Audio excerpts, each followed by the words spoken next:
उसके डायलॉग ऐसे लग रहे थे जैसे कि वह रवि किशन को फेल करने पर उतारू हो चुका है।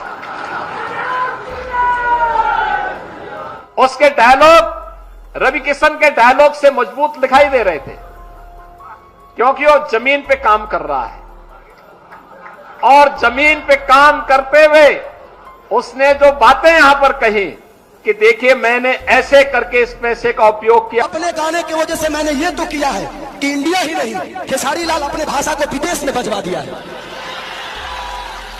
और आप मुझे नचनिया कह रहे हैं, गाने वाले कह रहे हैं, तो आपने बिहार को ना किसी लायक नहीं छोड़ा, किसी लायक नहीं छोड़ा। लेकिन एक कलाकार, एक खेसारी, एक खेसारिया अपना भोजपुरी भाषा के बिहारे ना बल्कि इंडिया से बाहर भी अपना भोजपुरी के डंका बजवा देगा। माने एक आदमी अगर राजन में आ गया तो वो गंदा हो गया, और चार गंदा उधर जाके साफ हो गए।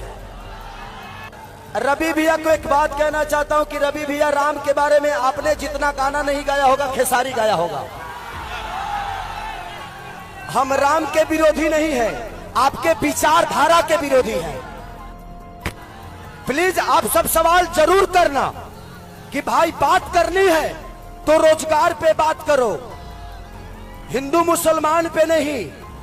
हमें लड़ाओ मत, हम ऑलरेडी अपने गरीबी से लड़ रहे हैं, जूझ रहे हैं। इन्होंने एक काम सही किया है, इस 20 साल में हर उस माँ को बेटा से दूर कर दिया, हर उस पत्नी को पति से दूर कर दिया, हर उस बेटा को अपने बाप से दूर कर दिया। ये यही किए हैं। खेसारी लाल यादव के चुनाव में उतरने के बाद भाई पूरी बीजेपी कांप चुकी है। जी हां, खुद नरेंद्र मोदी छपरा में आ रहे हैं अपने प्रत्याशी का प्रचार करने के लिए 1 तारीख को। तो आप इससे अंदाजा लगा सकते हैं कि अकेले खेसारी लाल यादव ने भाई पूरे केंद्र को हिला के रख दिया है। वैसे दोस्तों, आपकी राय क्या है? क्या खेसारी लाल यादव को एक बार विधायक बनने का मौका देना चाहिए? क्या खेसारी को भी एक बार सेवा का मौका देना चाहिए? क्योंकि खेसारी भैया ने भाई पिछले समय में भाई जब वो कोई भी राजनीति से जुड़े भी नहीं थे, तो राजनीति में थे भी नहीं, तब से लोगों की मदद कर रहे हैं। चाहे बाढ़ में लोगों की मदद करना हो, बाढ़ पीड़ितों को खाना पहुंचाना हो, दवाई पहुंचाना हो, किसी गरीब के घर भाई दान करना हो, सब कुछ खेसारी लाल यादव पिछले टाइम से करते हुए आ रहे हैं। आपकी राय में क्या खेसारी लाल को एक मौका मिलना जरूरी है या नहीं? कमेंट करके जरूर बताइएगा।